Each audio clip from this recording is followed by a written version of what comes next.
Hello everyone, and welcome to another segment of a market update. Today I have excellent news regarding the real estate market, and it could mean more affordability for you, finally. So let's go ahead and check out what the market has prepared for us and see how you can prepare and get your hands on that real estate that you have been dreaming for quite some time. All right, so we have our very first article here from Bloomberg, and where we're seeing that U.S. mortgage applications increased for the first time since early May. U.S. mortgage applications for home purchases increased for the first time since early May as borrowing costs ease. For those who were not aware as to what's going on, recently the Federal Reserve met again, and they have decided to put the interest rate increases on hold.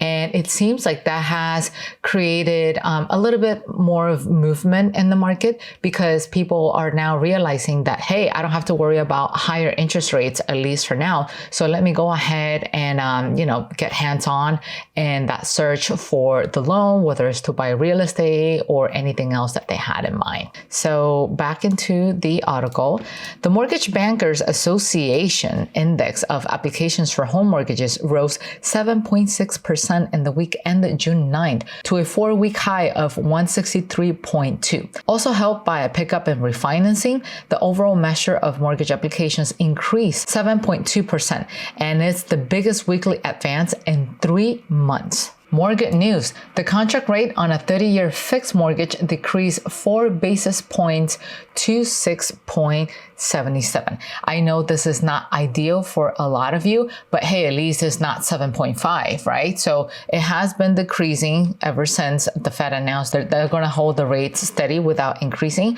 So a lot of people, like I said, are making their moves on looking to see if they can buy real estate. The figures suggest mortgage activity and the housing market more broadly is stabilizing. That's excellent news. Now, moving on to the next article, also from Bloomberg, U.S. housing starts surge most since 2016, exceed all estimates. Beginning construction jumped 21.7% to 1.63 million pace. May starts off single-family dwellings highest in 11 months.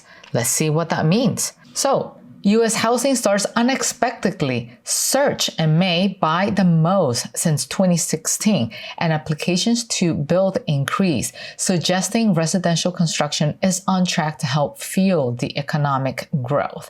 So I want to pause here for a sec and kind of like help you draw everything together. Why is it so important that construction permits are actually increasing? Well, think of it this way. Right now, the reason why the market is so heated right now and it is so difficult for people to get their hands on homes, I mean, aside from the interest rate, is the fact that we don't have enough inventory of homes available. That has been the persistent problem since the pandemic, and it still continues to today. There are no new constructions available in the market, and there is very few inventory of homes available in the market. And people who originally were planning on selling their properties, they are afraid of selling because they don't want to get locked in with high interest rates. They don't want to sell their properties and then find themselves homeless because they probably cannot afford that new place that we're seeking to buy. So all of those factors combined make the market very difficult, and in a way it sort of like forced people to start competing with one another on bidding wars, driving the prices of the properties up to the point that it became impossible to afford, because now you're not only dealing with a high cost of properties, but also you're dealing with a high cost of interest rates. So what this article is saying is that as we get more building permits, that means more houses are going to be entering the market, meaning there will be more for people to choose from, and hopefully that will help lessen the bidding wars between buyers. And remember, the more properties are available in the market, the more the prices are going to stabilize, because I don't like this property here, I can go this way and find another property. As of now, there's only one property available, take it or leave it, and people are fighting over it. So the more houses are being built, the more construction takes place, the more properties we're going to be seeing available in the market, and hopefully that will lessen some of the constraints that people are facing right now in terms of housing prices. Yeah, the rates are still a little bit high over there, there. But remember, everything that happens in the economy, it's domino effect. So as we get more houses entering the market, the more affordable, so to speak, those houses are going to become. And then the Fed might see that there's more activity in the real estate area, and they're going to realize that, hey, maybe there's no need to continue to increase those interest rates. We might either continue to leave them where they are, or we can start decreasing some of it. So one factor impacts another, and then hopefully over time, in a matter of months or maybe even years, everything is going to start stabilizing. Now, I want to make it clear, this does not mean that the market is falling, because I know it can sometimes be misinterpreted because you see prices going down and people start panicking. Oh my God, everything is going south. No, what's happening is that everything is stabilizing. Prices are not going up as crazy as they used to be, because now everything is slowly going back to normal, and it's creating opportunities for everybody, not just the homeowners, but also for those seeking to buy real estate for investment purposes, because you don't want that buying a property that doesn't give you cash flow. That's just insane. Like, there's no point in doing that, because then you're putting a financial constraint on top of you, and the cost of living is not decreasing either. So for those investing in real estate, you want to do it the right way. And it seems that the combination of everything that is happening is going to contribute to creating an environment that will benefit everybody, whether you're a home buyer or a real estate investor. Now, back into the article. Beginning home construction jumped 21.7% to a 1.63 million annualized rate, the fastest pace in more than a year, according to government data released Tuesday. The pace exceeds all projections in a Bloomberg survey of economists, and single-family home building rose 18.5% to an 11-month high. And here is a graph that basically summarizes everything I just read, but, in a nicely colorful way. So as you can see here, this was the number back in April, and this is the jump the article is referring to. This is the increase as to the surge of new home construction. So remember, the more inventory we have available in the market, the more stable the prices are going to be, and hopefully eventually it's going to become more affordable for everybody to be able to get their hands on. So moving along to this article, we have another section right here. Applications to build, a proxy for future construction, climbed 5.2% to an annualized rate of 1.49 million units. Permits for one-family dwellings increased. So all of this is great news.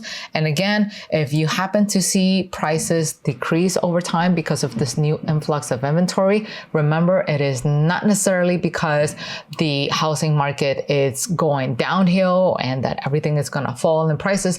It just means there is more inventory available. So that means less bidding wars in one way or the other, and there will be enough housing inventory for everybody, and prices are going to start stabilizing, making it more affordable for you, and then eventually that could lead to rates also eventually decreasing.